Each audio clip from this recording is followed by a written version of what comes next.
सुनी न। का हो का कहतारा? अरे रउआ से एगो बात कहे के बा। रउआ खिसियाई त ननु। अरे त खिसियावे वाला बात रही त खिसियाई ना। तोहरा के चुम्मा ले कह का कहे के बा? तो सुनी सुनाव।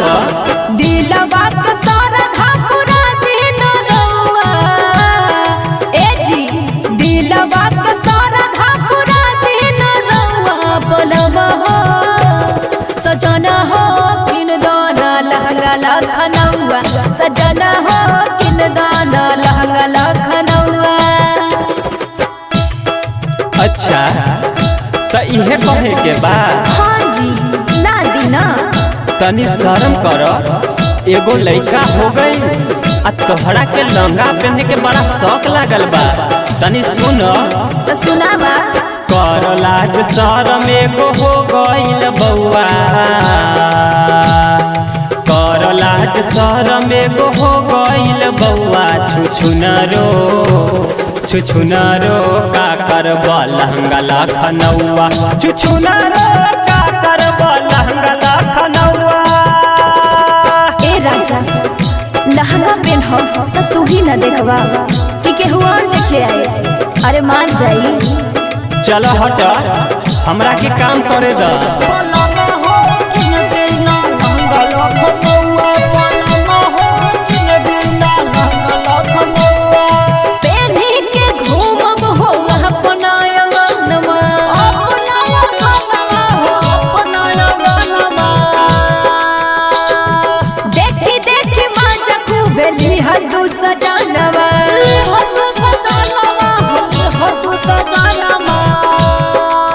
अच्छा त तोहरा के सोनी लियोनी बने के बा?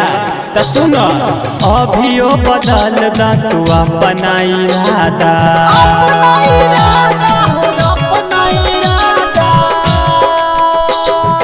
ई सब पसंद न करस बाप दादा।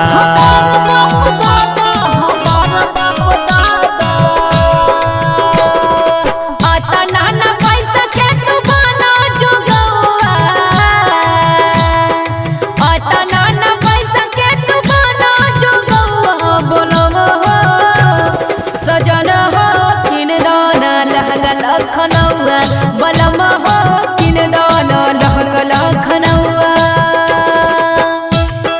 ए राजा देखो राजीव सुधीर सब अपन अपन मेहरी के ला के देले बा। आ एगो रउआ आई जे हरदम हमरा पे खिसियाइले रहत। सुनी हमर बात सुनी। अच्छा त सुनाबो। राजीव सुधीर अपन मेहरी ला लियाइले।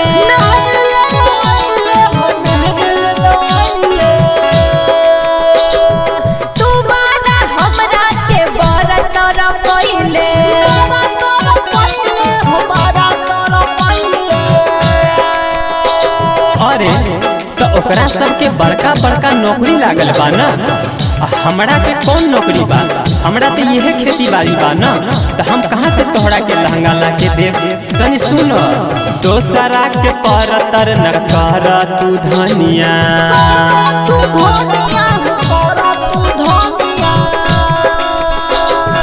भैलू पुरान अपन तू कनिया।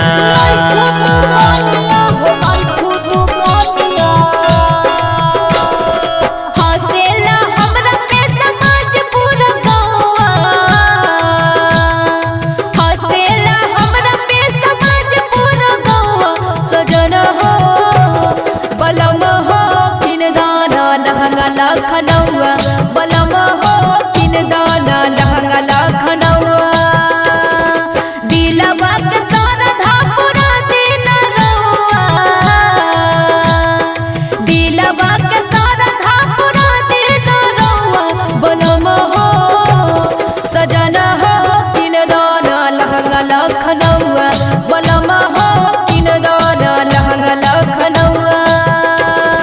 अच्छा तो तनी पैसा कौड़ी आवे दे तो हम तोरा के लहंगा ला देब। Star digital recording studio Dalsingh सराय।